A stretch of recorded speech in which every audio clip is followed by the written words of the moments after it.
ചാത്തന്നൂർ ഈറാങ്കുളയിൽ വീട്ടമ്മയുടെ മാല പൊട്ടിച്ച കേസിൽ കുപ്രസിദ്ധ മോഷ്ടാവടക്കം 3 പേർ പോലീസിന്റെ പിടിയിൽ. വധശ്രമം ഉൾപ്പെടെയുള്ള കേസുകളിൽ പ്രതിപട്ടികയിൽ ഉൾപ്പെട്ടിട്ടുള്ളവരാണ് പിടിയിലായത്. കൊല്ലം ചവറ കുളങ്ങര ഭാഗം പുലത്തറ തെക്കേതിൽ വീട്ടിൽ ഇർഷാദ്, ചാത്തന്നൂർ കാരംകോട് ലൈല മൻസിൽ അമീർ, കാരംകോട് ബോട്ട് എന്ന രാജേഷ് എന്നിവരാണ് ചാത്തന്നൂർ പോലീസിന്റെ പിടിയിലായത്.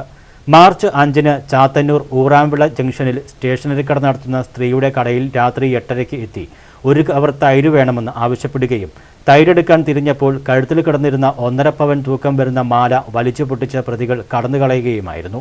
പരാതിയുടെ അടിസ്ഥാനത്തിൽ നടന്ന അന്വേഷണത്തിൽ സംസ്ഥാനത്തിന്റെ വിവിധ ജില്ലകളിലായുള്ള പോലീസ് സ്റ്റേഷനുകളിൽ 20ഓളം മോഷണ കേസുകളിലും അന്യസംസ്ഥാനങ്ങളിലും മോഷണക്കേസിൽ പ്രതിയായ ചവറ കുളങ്ങര ഭാഗം പുലത്തറ സ്വദേശിയായ ഇർഷാദിനെ പോലീസ് ചവറയിൽ നിന്ന് പിടികൂടി.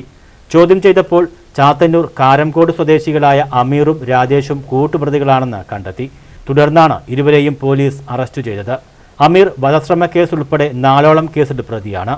ബോട്ട് എന്നറിയപ്പെടുന്ന രാജേഷിനും 3ഓളം അടിപിടി കേസുകൾ ഉള്ളതായി പോലീസ് പറഞ്ഞു. കൂടുതൽ തെളിവെടുപ്പിനായി പ്രതികളെ കസ്റ്റഡിയിൽ വാങ്ങുമെന്ന് പോലീസ് അറിയിച്ചു. ന്യൂസ് ബ്യൂറോ, കൊല്ലം.